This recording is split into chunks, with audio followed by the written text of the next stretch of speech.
And two vessels hijacked, 22 Indians caught in pirate storm. A fresh pirate threat is raising alarm across the waters of Yemen and Somalia. Two commercial vessels have been hijacked in separate incidents, and together they had 22 Indian nationals on board. The first incident took place in the Gulf of Aden on August 20. An Eritrea-flagged oil products tanker, MT Sibu 1, was hijacked by armed pirates around 30 nautical miles off the coast of Yemen. The vessel had 20 crew members on board, including 16 Indians. And now, according to the shipping ministry, the Indian crew members are safe. But there is another hijacking, and this time off the Somalia's Puntland coast. The Cameroon-flagged cargo ship, MV Lutuf, was seized on August 17 near the Maraya in Puntland's Eel district. The ship had a 10-member crew, including 6 Indians and 1 Turkish national, 1 Georgian and 2 Serbian security guards. The vessel was reportedly carrying Turkish weapon bound for a military training facility in Mogadishu, along with communications and satellite equipment. Officials say that 8 pirates, believed to be linked to a group previously involved in another hijacking, took the ship towards the Puntland's coast. Now, 2 Turkish-owned vessels later approached the hijacked ship, while Turkish helicopters and drones monitored the area. There was also an airstrike after a small boat carrying 2 men approached the vessel and later returned to shore. 4 men were reportedly killed and 2 have been wounded. However, who carried out the strike and whether those killed were actually involved in the hijacking remain unclear as of now. The status of the Lutuf's crew and its cargo has also not been independently confirmed by any authority. So, 2 separate pirate attacks, 22 Indian seafarers caught up in them, and renewed concerns over the maritime security in the waters of the Somalian.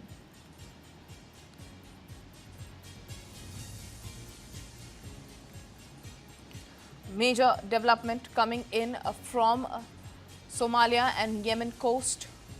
22 Indians are caught in a pirate storm after 2 hijacks by the pirate were reported. A fresh pirate threat is now raising alarm across the waters of Yemen and Somalia. 2 commercial vessels have been hijacked in a separate incident, and Indian seafarers are caught between the crosshair. The first incident took place in the Gulf of Aden on August 20, although the MT Sibu 1 that was hijacked. Authorities have cleared that all the Indian seafarers are safe, but the vessel had 2 crew members on board, including 16 Indians. According to the shipping ministry, the Indian crew members are now safe. But there is another trouble brewing, as there was another hijacking incident reported from Somalia. The Cameroon-flagged cargo ship MV Lutuf was seized on August 17 near the Maraya in Puntland's Eel district. The ship had a 10-member crew, including 6 Indian and 1 Turkish national and 1 Georgian and 2 Serbian security guards.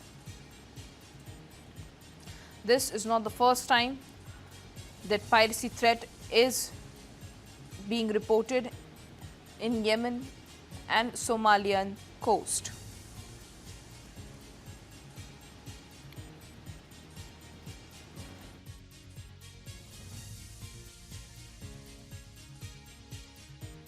Vessel was reportedly carrying Turkish weapons bound for a military training facility in the Mogadishu island. Turkish weapons meant for military operations were also seized and recovered from the ship.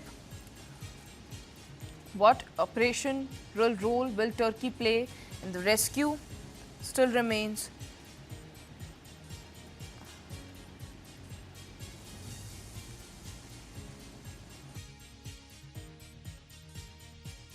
दोनों जहाज जो कि विदेशी मतलब विदेशी flagged हैं, उनके ऊपर किसी और के झंडा लगा हुआ है, किसी और देश दूसरे देश का। उसमें भारतीय नागरिक नाविक हैं 22, एक में 16, दूसरे में 6। ये जो हम लोग को अभी तक पता चला है कि वो 22 जो नागरिक हमारे हैं, जो हमारे नाविक हैं, सुरक्षित हैं, और जो अधिकारीगण हैं उनसे हम इस मामले पर उनसे हम जुड़े हुए हैं ताकि हम अपने लोगों को उनकी सुरक्षा, उनका देखभाल कर सकें। विशेष जानकारी और मिलने पर मैं आपको बताऊंगा। That was MEA spokesperson Randeep Jaiswal. He has said that India is closely monitoring the situation and is working with Turkish authorities to make sure that the Indian seafarers are returned home safely. This is not the first time that Indian seafarers have been caught in a pirate attack. and the risk is increasingly high in the area off the coast of Somalia and Yemen. Two vessels, two separate incidents, but two Indian seafarers on board are caught in the crosshair. Major development, the MEA has issued a statement and has said that they are working and closely working with the authorities to make sure that the seafarers are returned to home safely. There is no immediate confirmation from Turkish authorities or any authority about the ship that was hijacked off the coast of Somalia. Turkish weapons were recovered from that ship. It had a 10-member crew with 6 Indians on board, 1 Turkish national, 1 Georgian and 2 security from Serbia as well.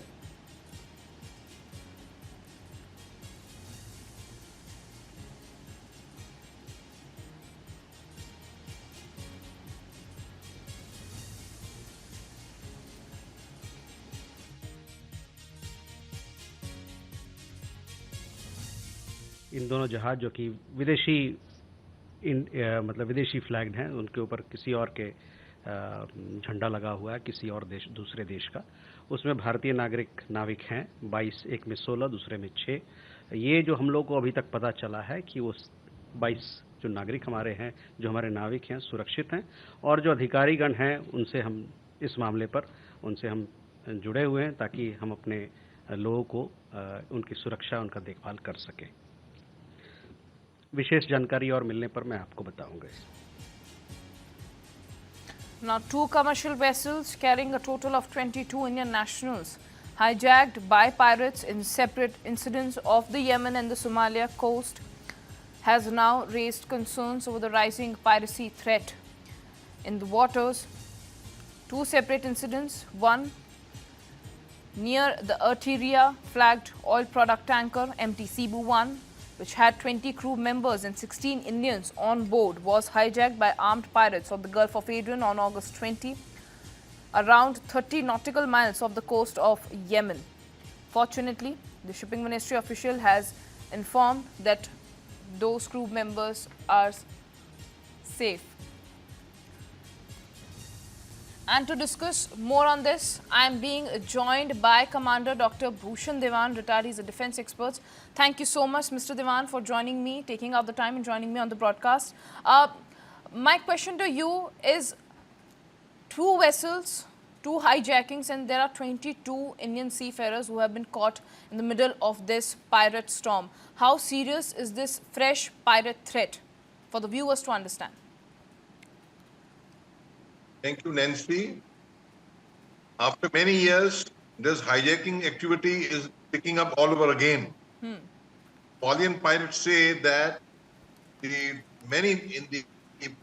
are suffering poverty and lot of they earn their money by piracy. Also, they are saying that surprisingly many Iranian vessels have now done fisheries around Somalia coast. As a result, fishery stock is depleted. So it makes Somali pirates more desperate to do this piracy. But I must also tell you, MT-C1, which is hijacked, basically it is an Iranian shadow fleet, meaning carrying oil for Houthi rebels. And it was traveling, carrying Iranian oil and hugging the Yemen coast, and ideal for pirates to pounce upon it. It was not going on the normal international route, but like the one, international agency like UK MTO, marine organization which keeps track of the vessels moving. So these shadow fleet ships surreptitiously are carrying oil. They are sanctioned. In fact, the Sibu 1 was sanctioned by America not to carry oil. So on the quiet, on the slide, they were carrying oil. So they are under threat because, and they switch off their AIS also.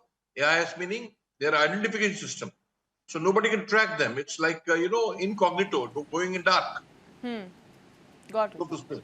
So they have been, and now in this, in fact, the responsibility will now come on the agency, that's Mr. Singh, agency that, Marine Services Agency, Polar Management Services, responsibility will come on them, because Indian government has clarified. Please, please, please, don't post the Indian merchantmen on sanction ships, because on sanction ships, if you post them, they are suspected to be, they can be hit by Iranian fire, they can be hit by American fire, and risk is very high. So how come you have been issued license by Ministry of Shipping? These are recruitment agencies, and under the license, you can't be doing these things, namely putting lives of Indian merchantmen, sailors, merchant ship sailors into serious risk by posting them on board sanctioned ships. So this is the problem with empty Sibu. The Eritrea one, the other one, as you know, there were fewer sailors, Indian sailors in that, but about 4 out of 6, whereas the empty Sibu had 16 sailors out of 22. The Eritrea one, that one has, it was carrying basically Turkish arms to be supplied to Mogadishu. Now that is not acceptable to the pirates. So that is how that other ship, smaller ship, Eritrean-flagged ship, has been accosted by the pirates. Now, it's a good news that we have heard authoritatively just from on your channel just now, before I came online with you, that these Indian sailors are safe. But I must tell you, under Operation Sankalp, Indian Navy even previously has been doing very good service preventing the piracy activity of Somalian pirates, Houthi pirates in full Djibouti, Red Sea, Western Arabian Ocean, Aden, all that. But this is now a bigger threat. It's looming up all over again. This is, you can say, spin-off from the Iran wars problem, the spin-off. So this is a new threat. It will have to be tackled. I must also clarify, there used to be a multinational task force doing this piracy checking, which was the US was involved, UK was involved. They asked India also to join this task force. India said, no, we'll carry it out independently. And the job was very well done under Operation Sankalp. So at that time, all INS Chennai and INS Surat. But that thing has been now, under parallel to that, there is a EU task force, Right. EU NAVFOR, Right. Naval Force. They are taking care of these in addition. So this is the overall situation. But you are right, Nancy. This is a newer threat which has emerged now. It will have to be tackled by India ourselves and under the international task force also. Mr. Diwan, what does this simultaneous targeting of vessels in the Yemen and Somalian coast tell us about the security situation in these waters, and what can be done and what is being done to protect the 22 Indian seafarers and to make sure that these kind of incidents don't happen again? Right. Coming to MT Sibu one, which was a sanctioned ship, the license of this recruitment agency, which has posted these sailors onto this sanctioned ship, sanctioned as in sanctioned by USA, that being a shadow fleet, this ship is legally barred from carrying oil. So the recruitment agency, which has a license, will be taken to task legally. And the second thing is the other piracy, Somalian coast piracy, which is involved. There, as I just told you, there is no lost aspect over there. There's a question of naval forces, Indian naval forces, and the multinational task force, European naval force. They'll have to be more active. They'll have to be beefed up to make sure such a thing doesn't happen. Thank you so much, Mr. Diwan, for taking out the time and joining me on the broadcast.